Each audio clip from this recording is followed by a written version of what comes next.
നമുക്ക് ഓഫ് ചെയ്യണമെങ്കിൽ ഈ റൂമിലുള്ള ലൈറ്റ് ആയിരിക്കാം, ഫാൻ ആയിരിക്കാം, അല്ലെങ്കിൽ കർട്ടൻസ് ആയിരിക്കാം, എല്ലാം ഓട്ടോമാറ്റിക്കലി ക്ലോസിംഗ് മോഡിലേക്ക് വരാൻ വേണ്ടിയിട്ട് നമ്മൾ ഓൾ ഓഫ് എന്ന് പറഞ്ഞൊരു ബട്ടൺ കൊടുത്തിട്ടുണ്ട്.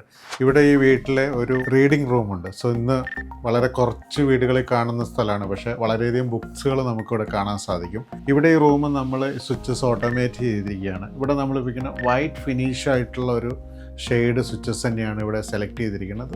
ഈ നമ്മൾ ലിവിങ് റൂമിൽ നിന്ന് കണ്ടതിൽ നിന്ന് സ്വിച്ചിൽ ഡിഫറൻസ് ഉള്ളത് ഇത് പുഷ് ടൈപ്പ് സ്വിച്ചസ് ആണ്. എന്നാൽ നമുക്ക് 8 ബട്ടൺസ് വരുന്നതാണ്. ഇവിടെ നമുക്ക് ഓരോ സ്വിച്ചിനും എന്താണ് ഐക്കൺസ് നമ്മളിതിൽ പ്രിൻറ്റ് ചെയ്തിട്ടുണ്ട്. സോ നമുക്ക് ഏത് ലൈറ്റാണോ ലൈറ്റിൻ്റെ ജസ്റ്റ് എംബ്ലം ലിങ്ക്ഡ് ആണ്. ഫാൻ ആണെങ്കിൽ ഫാൻ്റെ എംബ്ലം ഇവിടെ അവൈലബിൾ ആണ്. ഇനിയിപ്പോൾ നമുക്ക് സീൻസുകൾ നമ്മളിവിടെ ക്രിയേറ്റ് ചെയ്തിട്ടുണ്ട്. ഇപ്പോൾ റീഡ് ചെയ്യുന്ന റൂം ആയതുകൊണ്ട് നമുക്ക് വെളിച്ചം നന്നായിട്ട് വേണം. ആ സമയത്തേക്ക് റീഡിംഗ് മോഡ് നമുക്കിവിടെ പ്രസ് കഴിഞ്ഞാൽ അത്രയും ലൈറ്റ്സ് നമുക്കിവിടെ ഓപ്പൺ ആവും.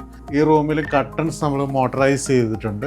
ഈ കർട്ടൻ മോട്ടർ നമുക്ക് വർക്ക് ചെയ്യിപ്പിക്കണമെങ്കിൽ കർട്ടൻസിൽ പ്രസ് ചെയ്ത് കഴിഞ്ഞാൽ കർട്ടൻ മോട്ടർ വർക്ക് ചെയ്യുന്നതാണ്. ഇനിയിപ്പോൾ അതെല്ലാം നമുക്ക് ഈ റൂമിൽ എല്ലാ ലൈറ്റ്സും ഈ റൂമിൽ നിന്ന് ഇറങ്ങി പോകുമ്പം എക്സിറ്റ് ചെയ്ത് പോകുമ്പോൾ നമുക്ക് ഓഫ് ചെയ്യണമെങ്കിൽ ഈ റൂമിലുള്ള ലൈറ്റ് ആയിരിക്കാം, ഫാൻ ആയിരിക്കാം, അല്ലെങ്കിൽ കർട്ടൻസ് ആയിരിക്കാം, എല്ലാം ഓട്ടോമാറ്റിക്കലി ക്ലോസിംഗ് മോഡിലേക്ക് വരാൻ വേണ്ടിയിട്ട് നമ്മൾ ഓൾ ഓഫ് എന്ന് പറഞ്ഞൊരു ബട്ടൺ കൊടുത്തിട്ടുണ്ട്.